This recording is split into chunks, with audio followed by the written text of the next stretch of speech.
One of the oldest unverified platformer levels, Magadan Grotto X, was just claimed by Mikoshi. In it, you travel through pitch-black catacombs until encountering a club-step monster. The last jump here, according to Mikoshi, feels like borderline RNG. After descending through the caves with some standard cube gameplay, you're met face-to-face with one of the most brutal ball skill checks in platformer mode. The end of this checkpoint is especially brutal, as a running start is needed to slip through both the ceiling spike and the subsequent tall one. This is then followed up by a chain of one-time use blue orbs. However, the hardest checkpoint by far is the factory. After some relatively easy gameplay, there's a set of 3 dash orbs, each propelling you at different speeds. Further down, you'll encounter a set of 8 blue orbs that test your ability to maintain a tight, consistent rhythm. Even further down is some really disorienting robot gameplay, as the screen starts rotating side to side. The dropper at the end of the factory heavily exploits the strange turnaround physics of this game. Even after all this brutal gameplay, you'll have to avoid cracking under all the mental pressure and dying to triple spikes. And to finish the level out, there's one final turnaround followed by 2 super tight orb clicks. Some notable completions of the week include the Pandora victors of evetS, Jungle Wolf, and Benanusa. evetS even managed to turn Russian after their completion. Both MrPrizzrak and Shroomy beat RAGE, with the latter achieving a peak ranking of 11 on platformer rank. The top-ranked player on Pemon list, which only features rated levels, returns with a new hardest of Kuroku.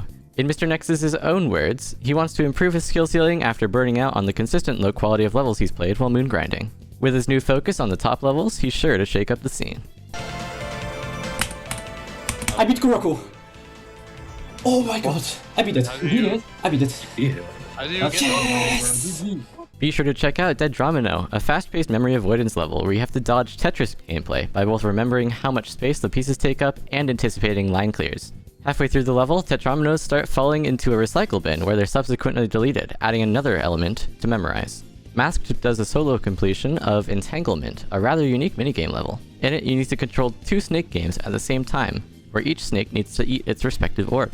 The most significant completion this week was Samamba on Nullspace, as this prevented Tanuklin from a 6-month stay in the top 3. Funnily enough, the last person to knock down Tanuklin to 4th was Samamba himself. This would be the hardest completion this week if it weren't for Woolly Pig's clear of Diamonds for Dashers after 55,000 attempts, where he fluked the entire ending section, which most consider to be the hardest part of the level. Another standout level, which was beaten by Wolgisu this week, was Rabbit Hole by Zuyuko. This fast-paced autoscroller was initially verified and rebalanced by Shroomy. Starting off, you maneuver around a deck of cards bobbing up and down. After a short ball section, the level ramps up in both difficulty and speed, as the spider and ball sections contain corridors, where you alternate between slightly slowing down and maintaining a consistent click rhythm. The hardest part, however, is this 10-second segment that swaps quickly between the jetpack and the cube 4 separate times as you navigate through tight straight flies and vertical spike gaps, while preserving the right amount of momentum before the next swap. The level closes out with a very chokeable mini-robot section, where you swerve around spikes and a bunch of deadly donuts. Don't let Artemka beating Fluorescence in half an hour distract you from these other notable completions this week, and the fact that he crashed after spending 4 hours in the level, so, Rob Top. Please add checkpoint saving.